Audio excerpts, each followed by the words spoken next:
દહેગામ તાલુકામાં આખલાઓનું રાજ, રસ્તા પર ટ્રાફિકના દ્રશ્ય સર્જાયા, નગરપાલિકાની બેદરકારી સામે લોકોમાં રોષ. દહેગામ તાલુકાના વિવિધ વિસ્તારમાં રખડતા પશુઓનો આતંક દિવસે દિવસે વધી રહ્યો છે. મુખ્ય રસ્તાઓ તેમજ બજાર વિસ્તારોમાં રખડતા પશુઓના ટોળા બેફામ ફરી રહ્યા હોવાથી વાહન ચાલકોને રાહદારીઓને ભારે હાલાકીનો સામનો કરવો પડી રહ્યો છે. આ વિડીયોમાં સ્પષ્ટ જોવા મળે છે કે બે આખલાઓ રસ્તા વચ્ચે બાકડી પડતા ટૂંક સમય માટે વાહન વ્યવહાર સંપૂર્ણ રીતે ખોરવાઈ ગયો હતો. રસ્તા પર દોડાદોડ અને આખલાઓની અથડામણના કારણે લોકોમાં ભયનો માહોલ સર્જાયો. અનેક વાહન ચાલકોએ પોતાના વાહનો રોકી સલામત અંતર જાળવવું પડ્યું હતું. ખાસ કરી શાળાએ જતા બાળકો, વૃદ્ધો તેમજ મહિલાઓ માટે આવી પરિસ્થિતિ જોખમી સાબિત થઈ રહી છે.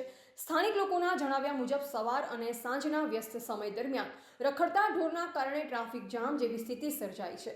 અનેકો વખત રખડતા પશુઓ રસ્તા વચ્ચે બેસી જતા વાહનોની લાંબી કતારો લાગી જાય છે.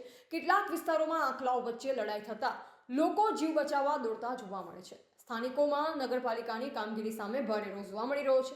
લોકોનું કહેવું છે, અનેકો વખત રજૂઆત કરવા છતાં રખડતા ઢોરોને પકડવાની કામગીરી અસરકારક રીતે હાથ ધરાતી નથી, જે કારણે દહેગામના માર્ગો પર લોકોના જીવ જોખમમાં મુકાઈ રહ્યા છે. અગાઉ પણ દહેગામમાં રખડતા પશુઓના કારણે અકસ્માત સર્જાઈ ચૂક્યા છે અને કેટલાક નિર્દોષ લોકો પોતાનો જીવ પણ ગુમાવ્યો છે. તેમ છતાં પણ સમસ્યાના કાયમી નિરાકરણ માટે કોઈ કડક કાર્યવાહી ન થતાં લોકોમાં ભારે અસંતોષ ફેલાયો છે. સ્થાનિક નાગરિકો સવાલ ઉઠાવી રહ્યા છે કે શું દહેગામ નગરપાલિકા બીજી કોઈ મોટી દુર્ઘટના અથવા જાનહાનિની રાહ જોઈ રહી છે? લોકો દ્વારા માંગ ઉઠી રહી છે કે તંત્ર તાત્કાલિક રખડતા ઢોરોને પકડવાની કામગીરી હાથ ધરે તેમજ શહેરના મુખ્ય માર્ગ પર નિયમિત દેખરેખ રાખી જનતાની સુરક્ષા સુનિશ્ચિત કરે. રિપોર્ટર દિનેશ ચંદ્ર શાહ, દહેગામ.